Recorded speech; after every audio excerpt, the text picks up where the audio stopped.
Hello guys, What's the Draw here, back again with another video, and they finally got some more rumors and speculations on the potential successor to the Nintendo Switch. According to VGC, development kits for the next Nintendo console have already been released to other gaming publishers and game developers. The console is planning on being released later in 2024, around the second half of the year. After reading this, I knew it was a matter of time before we get more announcement on the potential Switch successor. You know, the Switch had been old for like 6 years, going on 7 years now.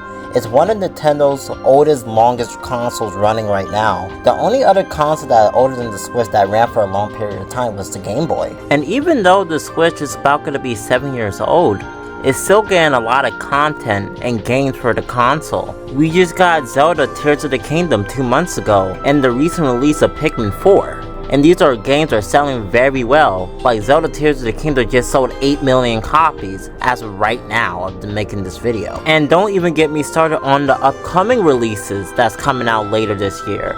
We just announced from the last Direct, Super Mario Wonder, which is an upcoming new 2D Mario platformer that we haven't gotten in a while. The last 2D Mario platformer was Super Mario Bros. U Deluxe. And then we're also getting Super Mario RPG, Luigi's Mansion Dark Moon remake, and that untitled Princess Peach game that they showed off in the last Direct. So Nintendo have a lot of games that they can still use for the Nintendo Switch before the successor comes out. Even though some of their heavy hitters came out like Zelda Tears of the Kingdom, they still have a lot packed up they can give us. They also can give us Zelda Twilight Princess and Zelda Wind Waker on the Nintendo Switch. Those are two games that's still on the Wii U that haven't been ported up to the Switch, and that's a perfect title that can fit in throughout the next year of 2024. And this is what has me worried, is that when the next successor to the Switch comes out, what's gonna be the main thing for people to jump to the next console? Will the next console be compatible with Switch games? Because the Switch has a huge library of games, and I know a lot of people will be like, I don't want to jump to the next console if I can't bring my Switch games with me. I'd rather wait a while before I go into the next console. But if they make it backwards compatible, I think most people would jump on to the next console really fast because they'll be like, okay, I can upgrade my game and my console and go to the next Switch. I'm personally ready for the next console to come out. I am tired of playing on 6th generational hardware that came out a long time ago. Like Nintendo games that Nintendo developed themselves, like Tears of the Kingdom, can't even run properly. Like there's time when the game is lagging and whatnot. And matter of fact, if we go back to Zelda Breath of the Wild, there was areas when the game was very laggy and whatnot.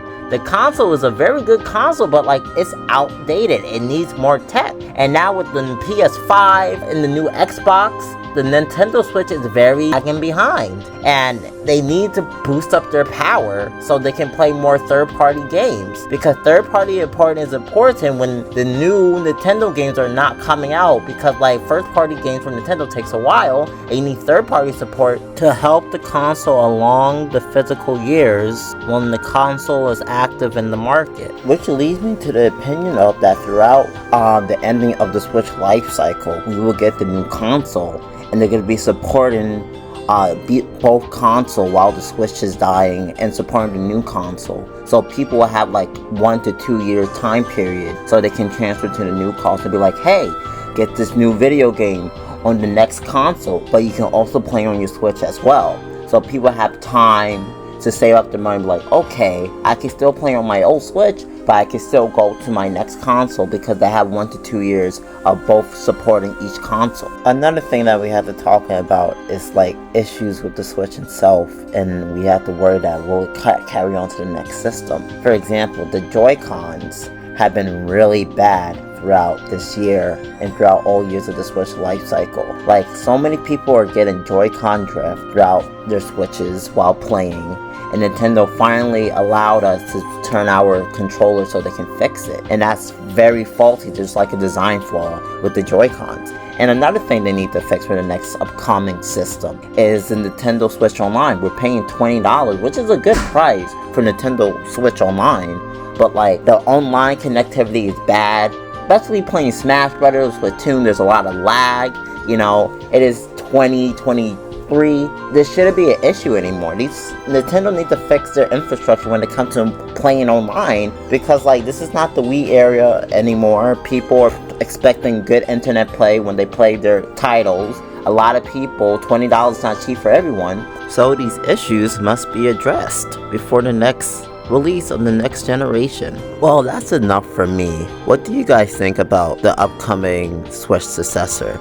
What type of new gameplay mechanic would you want to see? New hardware specs like 4K gaming, OLED screen, better Wi-Fi connectability, better games? What type of first-party game do you think Nintendo will release for the upcoming release of this console? What do you guys think? And before you go, don't forget to follow What's the Draw for much more news, gaming, animation, and content. Can't wait to see you guys again soon. Goodbye!